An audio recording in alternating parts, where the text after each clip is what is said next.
Hey, welcome to Witching Hour Tarot. Happy Monday to everyone. I did get my video up on YouTube a little later than I anticipated. I had filmed on Saturday and then posted it actually this morning. But just hope everyone again had a really great weekend. You're starting off 2025. It's very exciting in a whole new era with turn of the quarter century. So hoping to see, a roaring 20s time, but who really knows? Just wanted to, again, check into the collective, see what's going on out there. I do have my 3 decks. I have a newer deck that I actually just purchased that I love. It's very galactic and dreamy and magical. I have my Kabbalah deck, and then I have my tarot deck of fairy tales, I think is what it's called. It was actually Tarot the Divine, excuse me.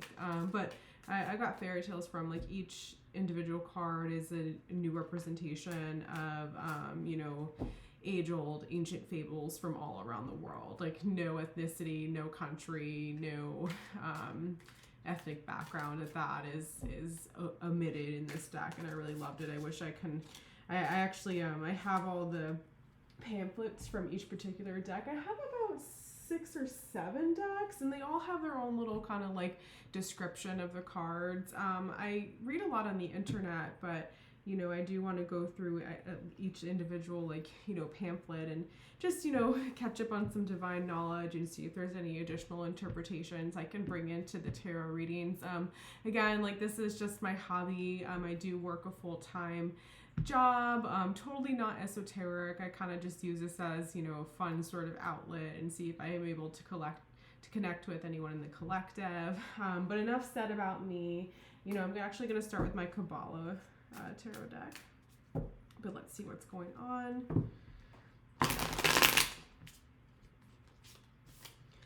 Yeah, and what I might start reading the cards in reverse. At this point, I'm not going to do it. I really want to feel comfortable in my interpretations of the cards rather than just my initial kind of thought process or what someone else's interpretation is. Kind of what each card elicits a particular feeling in people and in me, or a particular memory or particular spoken word that someone had said, or an instance, a circumstance. So whenever that comes to mind when I'm looking at the cards, I'm typically happy to share it.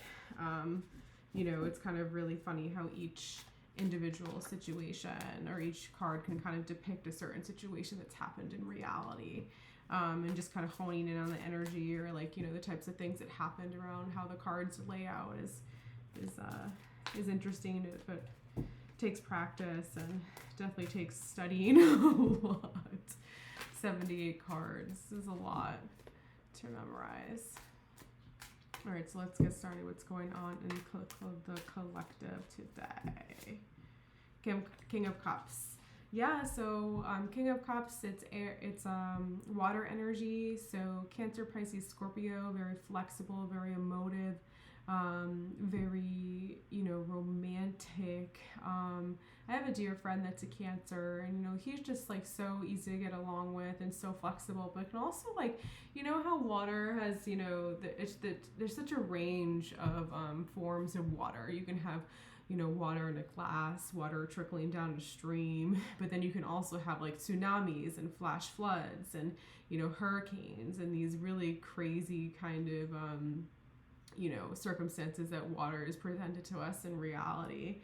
So usually my friend is very serene, very stream-like, very peaceful, very magical. Water is a lot of psychic energy as well. So maybe someone's finally tapping into their psychic abilities here, or, trusting their intuition. And fortunately with men, they do kind of tap into their intuition at a later age than women do. I think that a lot of men are typically stuck in the physical until, they're in their mid-30s or 40s and start kind of looking for more from their lives, and not just playing into the social narrative. So, you know, someone might be questioning things here, but doing it in a kind way, you know, not doing it in an aggressive way, kind of just like, you know, being more philosophical about it. But definitely flexibility on the table right now. King of Swords. Yeah, so 2 kings here. The King of Swords is air energy, so Gemini, Libra, Aquarius. Air energy is very logical, very practical. You know, King of Cups is way more intuitive, and this is like, you know, everything's in the physical, everything's in reality. You know, they're the lawyers, doctors, accountants of the world, very organized, very, you know, take things at face value and be very logical about your decision. So it's interesting that we're kind of having mastering, or, you know, totally different energies here. But there's also, you know, with this king energy, it's very strong masculine on the table right now, which is nice to see.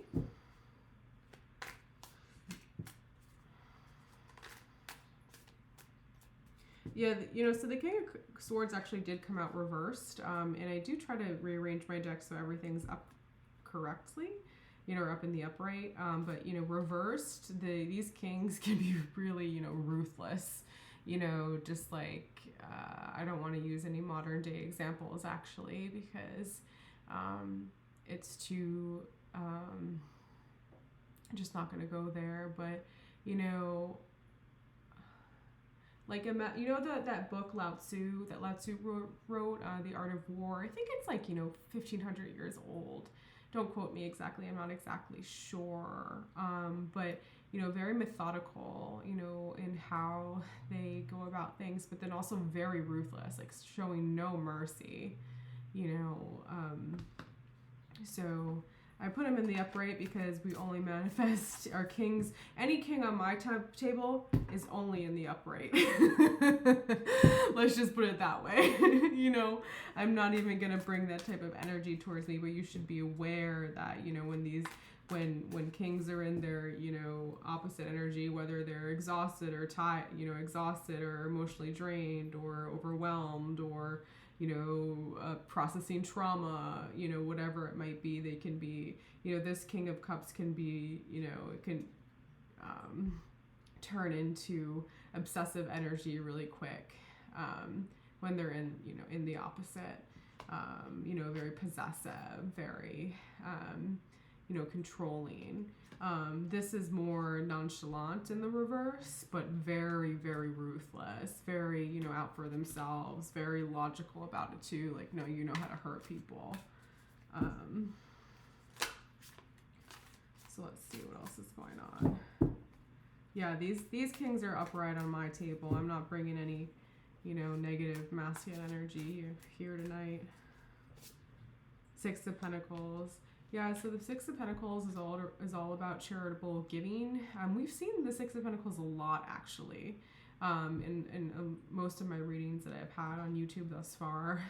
So it's all about, you know, having your 5th, 6th Pentacle and then be able to give back to the community, you know, being able to share your wealth, being able to share what you have. So someone, I think, is being encouraged to be a little bit more generous here. Embrace your generosity, especially with the King of Cups here and King of Swords. Like, you know, the thing is, like, when they're in the reverse, they get very scared. Like, they don't want to be taken advantage of. They don't want anything, you know, to happen to them if they've had, like, traumatic events and they don't know how to move forward.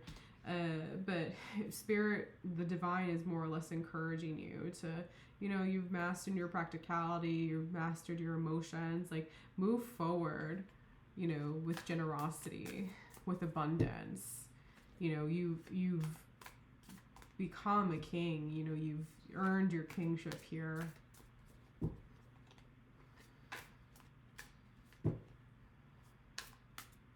right, let's see what else Spirit has for us. Okay.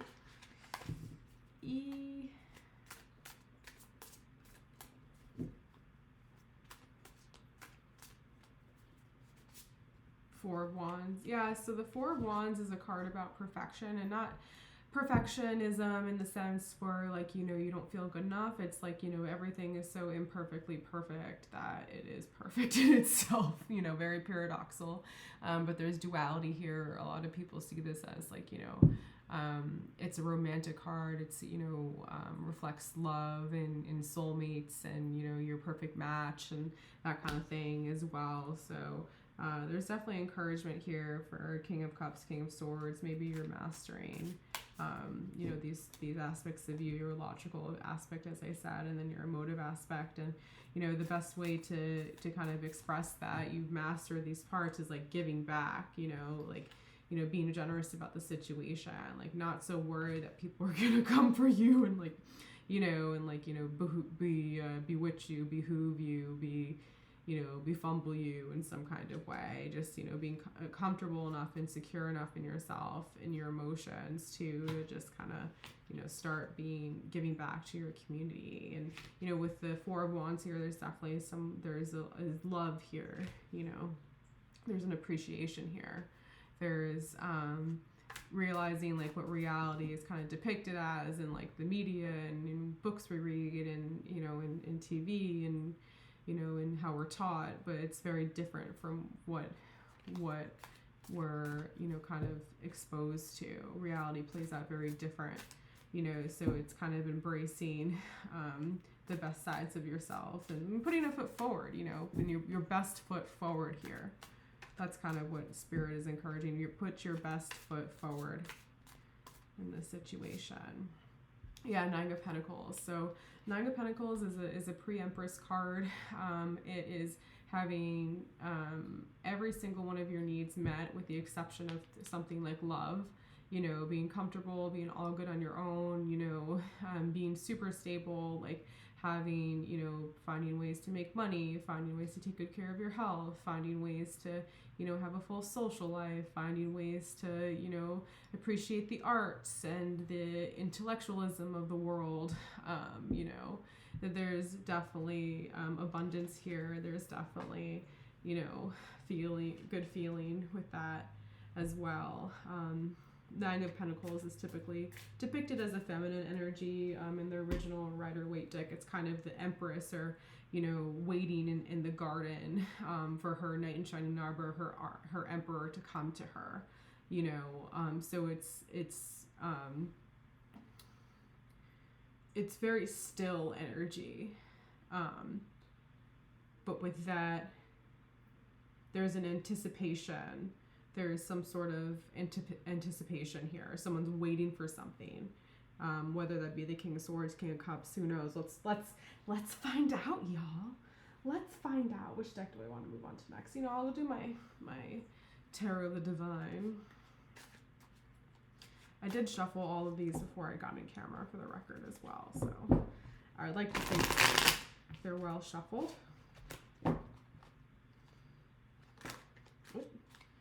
Page of Wands. Yeah, so that just kind of flew out. The Page of Wands are all about messages, communication. The Page of Wands is, you know, a king's messenger, someone who's sent to do the king's bidding, you know, and not necessarily a scout like the Page of Swords or Knight of Swords. It is more so someone of communication, someone who's going to, you know, directly deliver a message. So with the King of Cups, like maybe someone's waiting for a message, or they want to write a message.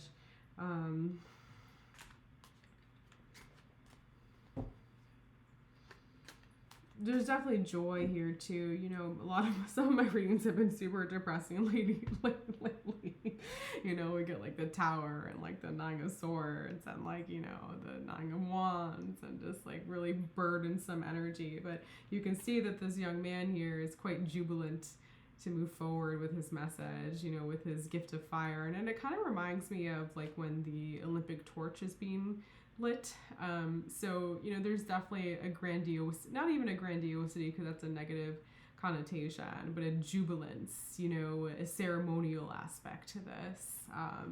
You know, Two of Cups. Yeah, so I don't know this particular fairy tale, but the Two of Cups is kind of like divine love, again, divine union, you know, negotiation, compromise, harmony, a lot of really good feelings here with the King of Swords and Two of Cups. So there's definitely, a lovely feeling here on the table with the Two of Cups and Four of Wands, and Six of Pentacles even. Like a generosity is unfolding, like someone who wants more from the situation. But very, very easy to, like, no kind of rough patches, very still, calm, gentle energy. We've been seeing the Chariot a lot in my readings too, and it's like the opposite of the Chariot. It's like, like kind of wading through the water slowly with no shoes on, a sandy bottom in the Caribbean somewhere, just kind of walking gently, through the water, only, ankle deep or so. And in comparison to like the energy of some of my other readings, it's like, coming in on a surfboard, coming in on a 30-foot wave on a surfboard. So there's definitely been a switch up in energy. I've been waiting for it. I think there's been a full moon recently too. So full moon's typically like when the moon is waxing. I think that's when it's getting bigger. Waxing, waning. I have to look it up because it's gonna annoy me. Yeah, so I was right originally. I second guess myself all the time. I'd like to think that I'm sort of learned. But part of like my biggest kind of flaw is like I'm always second guessing myself. But I'm glad to keep my humility in most instances. But like, I think we just had a full moon was my point. And when the moon is waxing, so when it's getting bigger, it's kind of like absorbing all of the energy, all of the light energy, all of the emotive energy, it kind of, and then it holds that, and so when it wanes after a full moon, it kind of just like lets it go. So I said in one of my previous readings that, we kind of interpret energy as being very fast, like we're used to stuff being instantaneous. But like I would say that a moon cycle is way more accurate for how things come in and clear out and come in and clear out, but even with that, like there's a very wavy kind of like, gentle rippling feeling here, rather than just coming in on like, a surfboard or something. Let's see. What's clarifying the Six of Pentacles?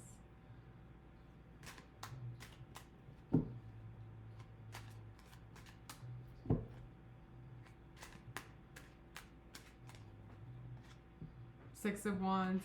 Yeah, so the Six of Wands is a victorious card, like coming in after battle, victorious here, winning. Someone's definitely had victory for sure. With the Six of Pentacles, and kind of like realizing like that's the best, like, when you're generous and you give back to people, it makes you feel good about yourself, like not just for like the superficial or selfish reasons or self-centered reasons for giving to make yourself look good, but like when you are grateful in what you have and like, you want to do something nice for your community or other people that you have relationships with, or your coworkers, whoever it might be, like it does really, when you're sitting there and you're kind of like talking smack about someone, or you're like putting someone down, like it doesn't reinforce your self-esteem in a positive way. It reinforces your self-esteem in a very negative way by kind of like, just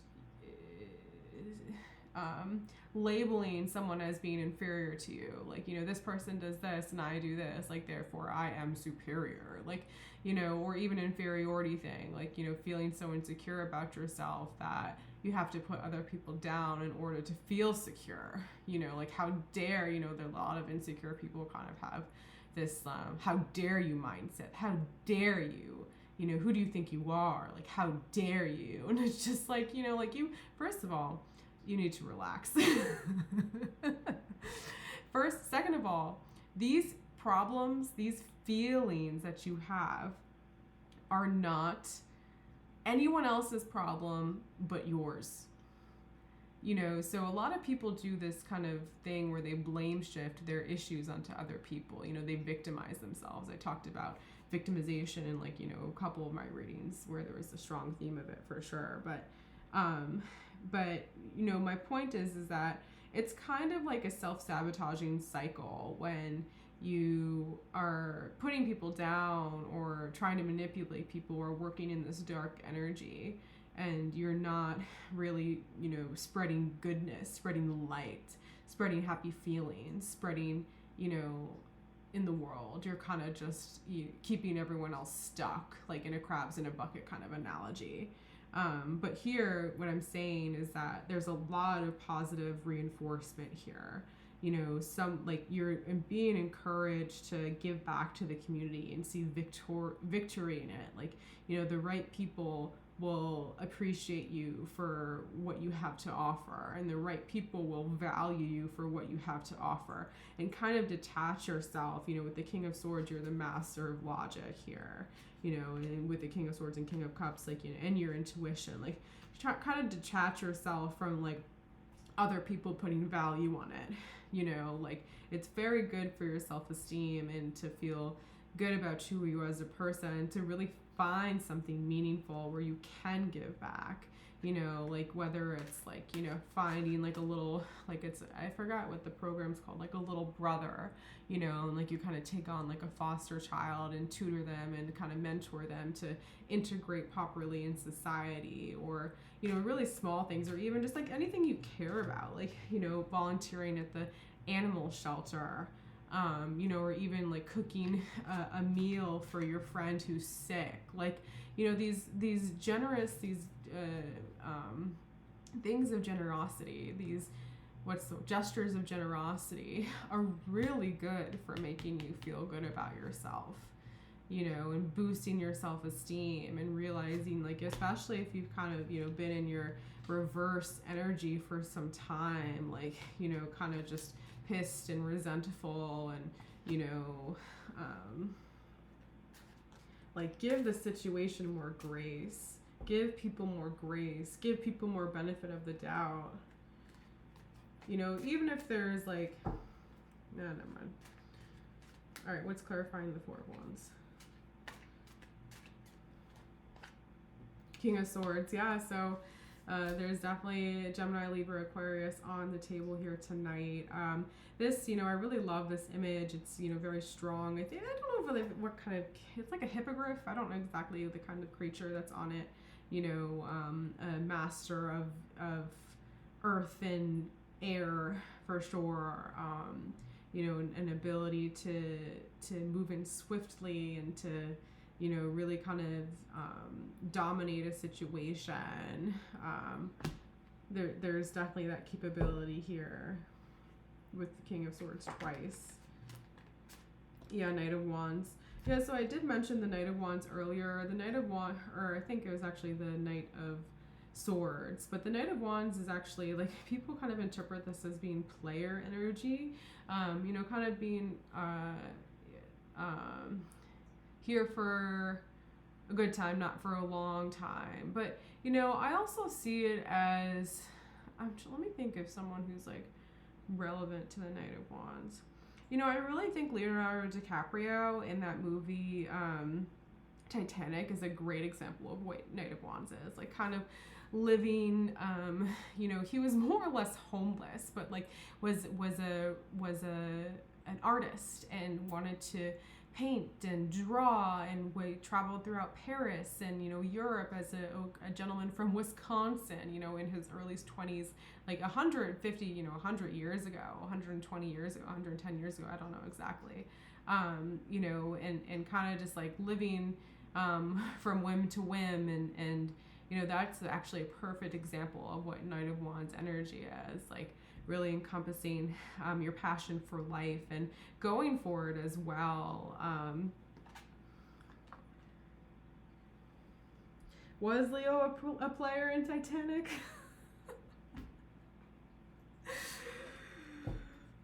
Could have been.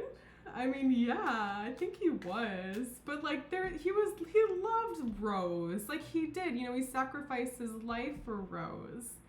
But like he also knew that she was engaged, and he knew that she was betrothed, and like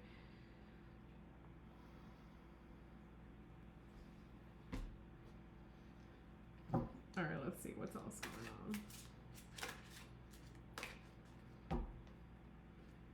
So there's a lot of potential here in this reading, but I do think that someone's kind of caught up in this energy. Like this is the perfect example, actually, Titanic. I'm so glad I hit on that point. Like Nine of Pentacles is Rose DeRuplicator, or whatever her name is. Rose in Titanic. Kate Winslet's character. 100% representative of Nine of Pentacles. But she had everything she could ever need, but then she was like there was a lot of sorrow in her life because she was betrothed to someone who she didn't want to be with. Obviously it's debatable whether or not that's like an issue of contestation. I think a lot of people would be happy to, marry an old age billionaire for sure.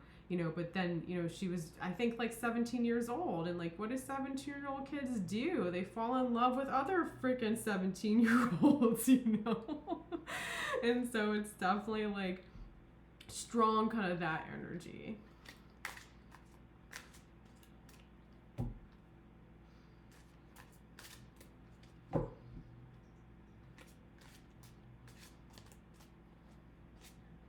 Yeah, the Wheel of Fortune. Yeah, so it's really nice to see that there's a lot of good fortune here on the table. I really like this reading. It's very positive. I'm generally like I'm generally a positive person. So like when I see something negative, I'm just like, oh, this is what it is. Like, and I can't help but not read it in an accurate way, but I do find a silver lining in everything. But, the Wheel of Fortune is all about good fortune, things coming back around, good karma, it's very beautiful in this particular depiction. It's like jeweled, with the King of Cups and Page of Wands. There's definitely like,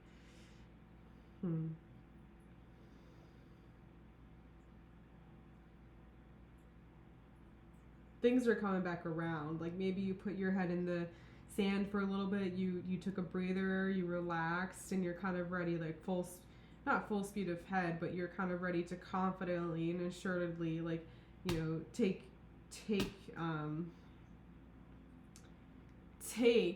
I don't like to use this verbiage, but take what's rightfully yours. Like it's presenting itself to you right here. Like what's rightfully yours is presenting itself to you.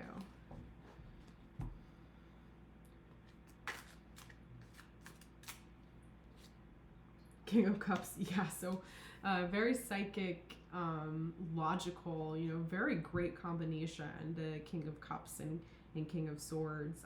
We have two clarifiers for, the King of Cups and the King of Swords, so it's been on the table twice. And here, the King of Cups is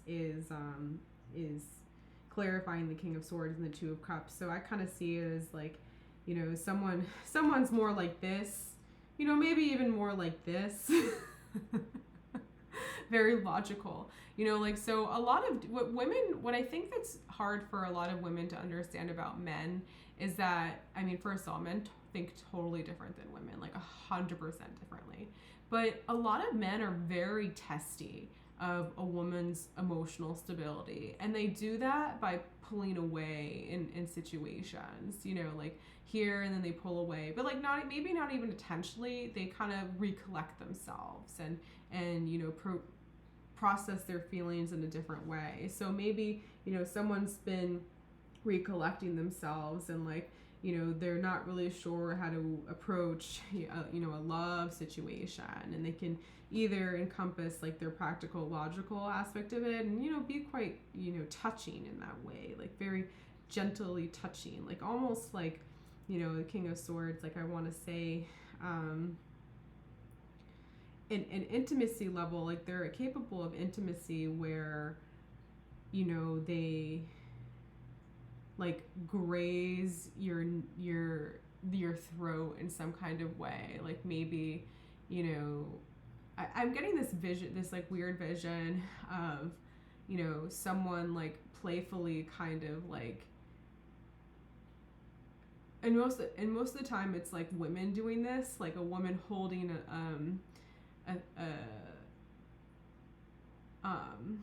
I'm sorry, a knife up to someone's throat in like a lot of movies, like, you know, say she's being attacked or she's threatened, so she, like, you know, comes up with like a knife to the throat, and then like in a lot of movies he's also just like, yeah, come push it further, like, you know, or he pushes it further. Like Leonardo DiCaprio is the theme here for sure, because it reminds me of the scene in Gangs of New York where Carmen Diaz is like, you know, Leo is kind of coming on to Carmen Diaz, and Carmen Diaz is a pickpocketer or whatever, and so she holds a knife up to Leo's throat, and then Leo presses his neck further into it and makes himself bleed, and he's like, I'll go on then. Like, you know, that's very King of Swords energy. That's very, like, you know, logical, practical, like, you know, maybe even in the reverse, but someone has that kind of capacity here to act in that way, but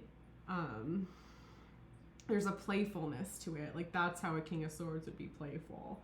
And so they're not really sure if, like, you know, if they should embrace more of a King of Cups mood, where they're more like a Paris in Troy. I think Orlando Bloom played that character. Was it Orlando Bloom? I think it might have been Orlando Bloom. Maybe not, I don't know. Yeah, no, I have these, like, I butchered my depiction or my description of, like, the knife thing metaphor. Oops. Movies are such a great example because the writing is very eternal, you know, infinite.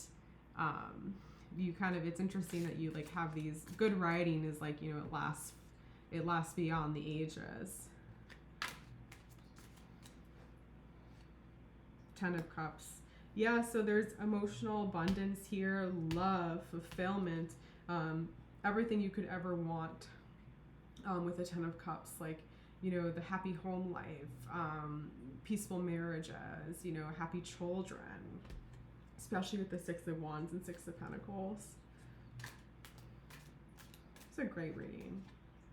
King of Pentacles. Yeah, there he is. A lot of King energy out on the board. The King of Pentacles reminds me a lot of my father. He's a Virgo as well, so this is Earth energy, Virgo, Capricorn, Taurus, and, you know, it reminds me of, like, these are the people that, like, really have the capacity to listen to you and hear you. Like, I was telling my father, like, a story, you know, about my breakup at one point, and, you know, he was really just, like, listening to me, like, so intently, and, like, really hearing me, like, hearing what I had to say. Like, the presence of it is, like, what kind of encompasses the King of Cups. And here with the King of Swords, there's someone very powerful here. You know, there's a very powerful masculine on the table, and, you know, Spirit's kind of encouraging them to get out of their reversed energy, you know, get out of their bad mood, get out of, you know, and kind of leave everything in the past and come claim victory for your good fortune, for your happy life, for your psychic abilities, for your emotions, for your stability. You know, there's there's so many good things here. We have 1, 2, 3, 4, 5. We have 5 kings on the table.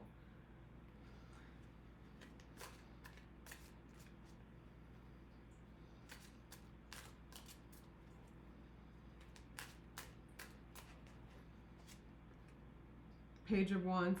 Yeah, so clarifying Page of Wands. There's definitely a message here for someone.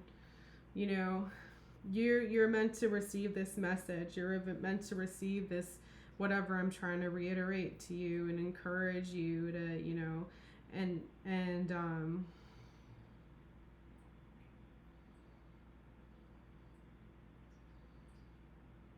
like, live in your passion a little bit.